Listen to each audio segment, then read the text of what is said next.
एक बार की बात है। अली नाम का एक दर्जी था।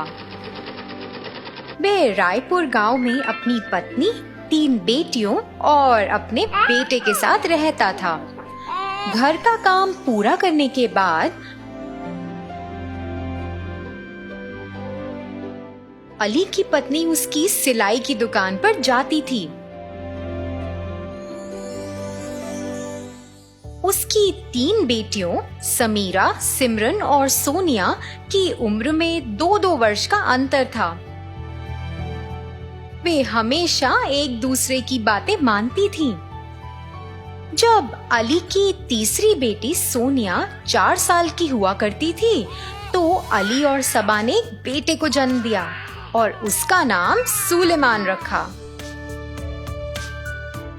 सुलेमान परिवार में सबसे छोटा था, इसलिए उसके माता पिता और उसकी बहनें उसे बहुत लाड प्यार करती थीं।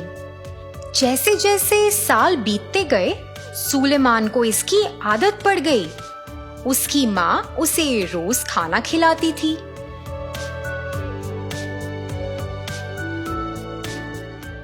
सिमरन और सोनिया उसे पढ़ाते थे और उसका काम भी करते थे। दर्जी की दुकान पर काम खत्म करने के बाद अली अपना समय अपने बेटे के साथ खेलने में बिताते थे। दिन के अंत में समीरा उसे सुलाया करती थी, क्योंकि बचपन से ही उसे इतना लाड प्यार मिला था। वह कभी भी घर का काम नहीं करता था, लेकिन वह दोस्तों के साथ घर से बाहर अपना समय बिताता था और उसे दूसरों की मदद करने की आदत लगती गई। जैसे जैसे कुछ साल बीतते गए, अली की सभी 3 बेटियों की शादी हो गई। अली और उसकी पत्नी को एक उम्मीद थी कि सुलेमान जिम्मेदार बनेगा और घरेलू कामों में और दर्जी की दुकान के कामों में उनकी मदद करेगा। हालांकि घर की जिम्मेदारियों को निभाने के लिए सुलेमान अब तैयार था, फिर भी उन्होंने उसे परेशान नहीं किया। एक दिन जब सुलेमान अपने दोस्तों के साथ अपना समय गुजार रहा था, उसका एक दोस्त शोएब उसकी तरफ दौड़ता हुआ आया। दोस्तों, मेरी मौसी की घर की स्थिति बहुत खराब हो गई है। उनके पास ना खाने के लिए कुछ है और ना ही पहनने के लिए अच्छे कपड़े हैं। मुझे लगता है कि हम सभी को उनकी मदद करनी चाहिए। सुनो दोस्त, मुझे तो स्वयं ही सहायता की आवश्यकता है। मैं तुम्हारे लिए क्या कर सकता हूँ यार? एक दोस्त ने ऐसा कहा और वहां से निकल गया। अरे यार, मुझे डर है, अगर मेरे पिताजी को इसके बारे में पता चल गया तो पता नहीं क्या होगा। क्षमा करो, मैं ऐसा नहीं कर सकता। दूसरे दोस्त ने ऐसा कहा और वो भी वहां से निकल गया। शोएब, चिंता मत करो, साथ चलो। सुलेमान ने ऐसा कहा और उसे अपने घर ले गया। उसने उसे कुछ खाना दिया और कुछ कपड़े भी दिए। सुलेमान के माता पिता यह सब देख रहे थे। वे अपने बेटे से सवाल करना चाहते थे कि ये सब क्या हो रहा है, लेकिन तब तक सुलेमान अपने दोस्त के साथ पहले ही वहां से चला गया। सुलेमान हर बार किसी नए व्यक्ति के साथ इस मदद करने की आदत को दोहराता रहा।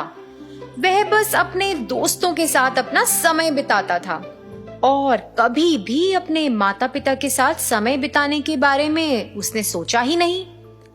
हर दिन जब सुलेमान घर लौटता था, उसके माता पिता ने उसे कई बार समझाने की कोशिश की, लेकिन सुलेमान ने कभी भी इस बात पर गौर नहीं किया। मेरे बेटे, मैं बूढ़ा हो रहा हूँ। कम से कम अब मैं तुमसे अनुरोध करता हूँ कि तुम मेरी सिलाई की दुकान की जिम्मेदारियां ले लो। पिताजी, आपका मतलब क्या है? क्या मुझे कपड़े सिलने चाहिए? मुझे उस काम के बारे में कुछ नहीं पता। मैं ऐसा नहीं कर सकता हूँ पिताजी। आप कृपया कोई और तरीका निकालें। उसने यह कहा और बिस्तर पर चला गया। अगले दिन बड़ी बेटी समीरा अपने माता पिता को देखने के लिए आई और जब वह उनका हालचाल पूछ रही थी, उसे अपनी माँ से सुलेमान के व्यवहार के बारे में पता चला। उसके बारे में चिंता मत करो पिताजी, मेरे पास इसके लिए एक उपाय है। वह अपने माता पिता को अपने साथ ले गई और अपने भाई को एक पत्र लिखा जिसमें उसे पता चला कि वह उन्हें उत्सव के लिए ले जा रही है। यह पत्र दरवाजे के ताले पर रखा हुआ था। जब सुलेमान घर लौटा, उसने उस पत्र को देखा जो दरवाजे से लगा हुआ था। उसने उसे उठाया और पढ़ना शुरू किया, मगर उसे तो कोई परवाह ही नहीं हुई। मगर एक दिन फिर उसे महसूस हुआ कि उसके पास रोज की तरह घर पर माँ नहीं है उसे खिलाने के लिए। घर आते ही उससे बात करने के लिए पिता भी नहीं है। उसे पैसे देने के लिए दुकान में पिता बैठे ही नहीं है। हर दिन जब तक वह घर आता तो घर सुनसान और अकेला दिखता। उसे घर आने का मन ही नहीं कर रहा था। जैसे ही सुलेमान अपने घर के बाहर बैठा, उसने देखा कि एक बूढ़ा जोड़ा सड़क से जा रहा है। वे बहुत कमजोर लग रहे थे। जब वह उन्हें देख रहा था तो वो बूढ़ी औरत अचानक से फिसलकर गिर गई। सुलेमान तुरंत मदद के लिए उनके पास पहुंचा। आप इतने कमजोर हैं, इस हालत में आप कहाँ जा रहे हैं? हमारा एक लौता बेटा है, उसने भी हमें छोड़ दिया है। हम नहीं जानते कि कहाँ जाना है और हम बस दर दर भटक रहे हैं। सुलेमान ने उस बूढ़े जोड़े की बातों को सुना और अचानक अपने माता पिता और उनके साथ व्यवहार करने के तरीके को याद किया। उसे अपने माता पिता के प्रति व्यवहार की गलती का एहसास हुआ। उसने तुरंत अपने दोस्त शोहिब को फोन लगाया, जिसके पास एक रिक्शा है, और उसे वो बूढ़े जोड़े को छोड़ने के लिए कहा। दूसरे दिन सुबह जब अली और उसकी पत्नी यात्रा से घर वापस आ रहे थे, सुलेमान बहुत खुश था और जब वह आई तो वह उनकी ओर दौड़ा और उन्हें गले लगा लिया।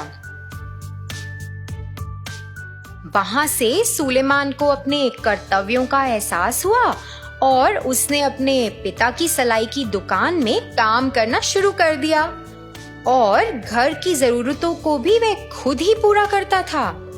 उसने अपनी माँ के साथ भी समय बिताना शुरू किया। फिर कुछ दिनों के बाद तीनों बेटियां अपने माता पिता से मिलने आईं।